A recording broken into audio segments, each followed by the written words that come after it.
104040 पर कॉल करें।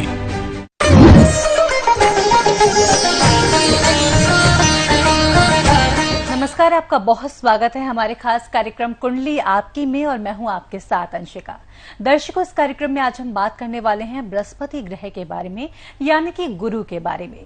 दर्शकों, गुरु को सबसे पॉजिटिव, सकारात्मक और अच्छा ग्रह माना जाता है, लेकिन क्या इनके खराब होने से जीवन में क्या कुछ परिवर्तन आ सकते हैं, इसके बारे में आज के इस एपिसोड में हम जानेंगे आचार्य शेखर चंद्र शास्त्री जी से। उनका स्वागत करते हैं, कार्यक्रम को शुरू करते हैं। बहुत बहुत स्वागत है आचार्य जी। नमस्कार।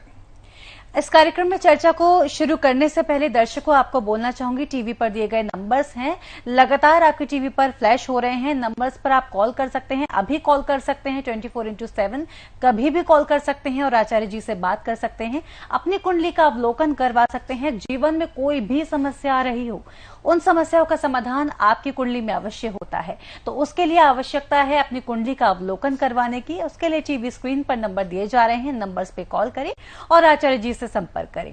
आचार्य जी, सबसे पहला जो मेरा सवाल है, मैं आपसे यही जानना चाहती हूँ कि गुरु ग्रह को इतना पॉजिटिव क्यों माना जाता है, सकारात्मक क्यों माना जाता है? गुरु ग्रह को पॉजिटिव इसलिए माना जाता है जैसे कि हमारे जीवन में हमारे गुरु का स्थान होता है, वो जिस प्रकार से हमें विद्या प्रदान करते हैं, उसी प्रकार ग्रहों में गुरु का स्थान है।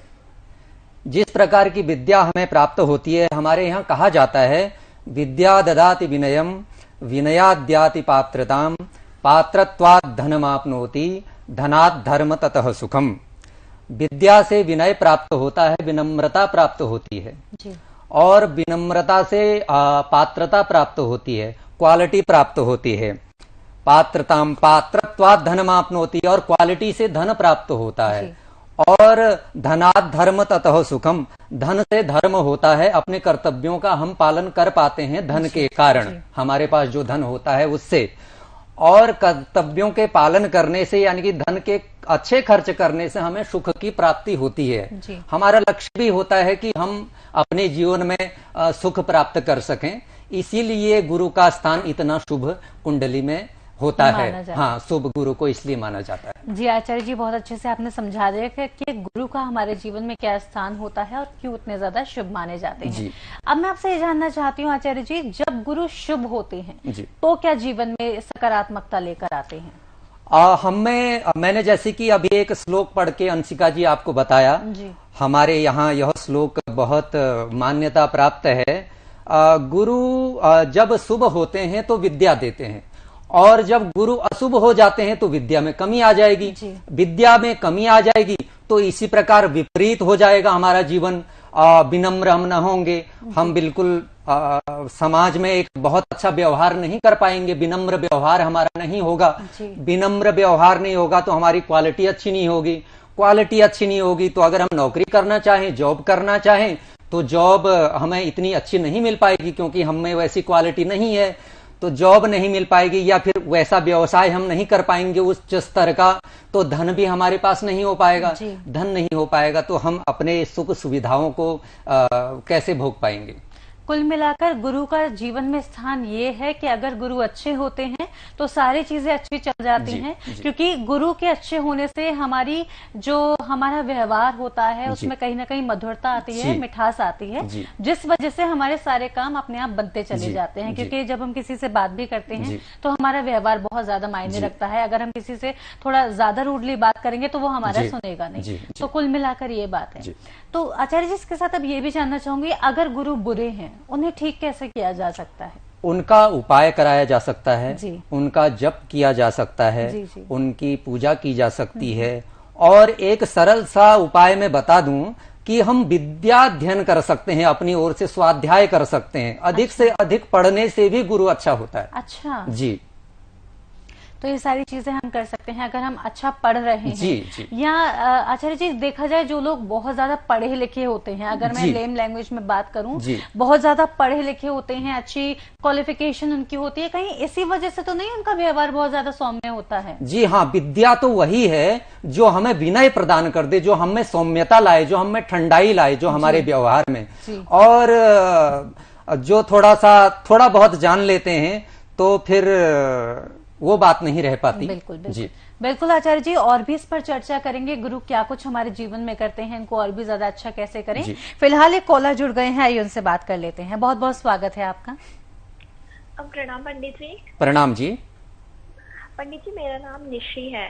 जी निशी जी, बोलिए, अपना date of birth, time of birth और प्लेस ऑफ बर्थ बताइए, और क्या जानना चाहती हैं वो भी बताइए। जी पंडित जी, मेरी डेट ऑफ बर्थ है 15 अक्टूबर 1999। बर्थ का टाइम क्या है आपका? 14-15 की रात 12:30 बजे। 12:30 बजे, मतलब ये AM हो गया। हाँ जी। AM। बर्थ का प्लेस क्या है आपका? कानपुर। कानपुर। प्रश्न क्या है निशी जी आपका? मेरा क्वेश्चन है मैम, मेरी जॉब नहीं लग रही है, बहुत दिक्कत हो रही है। आपने बताया 15 अक्टूबर 1999। हाँ जी जी जी। और रात्रि के 12:30 कानपुर। जी जी जी। आपका कर्क लग्न है और वृश्चिक आपकी राशि है। वर्तमान में अभी शुक्र में बृहस्पति की दशा चल रही है। जैसे कि अभी हम आज बृहस्पति के ऊपर ही वार्ता कर रहे थे, तो प्रसंगवश आपकी भी अभी शुक्र में बृहस्पति की दशा चल रही है, और बृहस्पति आपकी वक्री होकर के वक्री शनि के साथ 10वें स्थान में बैठे हैं। बृहस्पति आपके षष्ठेश और भाग्येश हैं। तो वर्तमान में आप क्या कर रहे हैं? अभी तो कुछ नहीं कर रही, मैं ऐसी नौकरी की तलाश में हूँ। अच्छा, नौकरी की तलाश में आप अभी वर्तमान में हैं, तो नौकरी मिलने के पूरे योग आपके जीवन में हैं, पर बृहस्पति आपका वक्री है, अच्छे स्थान पर बैठा है। शुभ भी है आपका बृहस्पति और अशुभ भी है। शुभ इसलिए है कि वो आपके भाग्य स्थान का मालिक है, और 10वें स्थान में बैठा हुआ है, केंद्र में बैठा हुआ है, इसलिए तो बृहस्पति आपके जीवन में आपके लिए शुभ है। लेकिन वह 6ठे स्थान का भी स्वामी है, जो कि रोग और शत्रुओं का स्थान होता है, इसलिए बृहस्पति आपके लिए अशुभ भी है। तो अशुभता की शांति के लिए आपको बृहस्पति का उपाय करना चाहिए, और बृहस्पति का जप करना चाहिए, और बृहस्पति को शुभ फल के लिए बढ़ाने के लिए आप पुखराज भी धारण कर सकती हैं। तो 2 काम आपको करना है। एक तो आपको बृहस्पति का उपाय करवाना है, जो कि वो 6ठे स्थान के स्वामी होने के कारण अशुभ फल आपको प्रदान कर रहे हैं। इसके लिए आपको बृहस्पति का जप और पूजन करवाना है, और बृहस्पति जो शुभ फल आपके जीवन में भाग्येश होने के कारण दे रहे हैं, उसके लिए आप पुखराज भी धारण कर सकती हैं, और आप अध्ययन भी कर सकती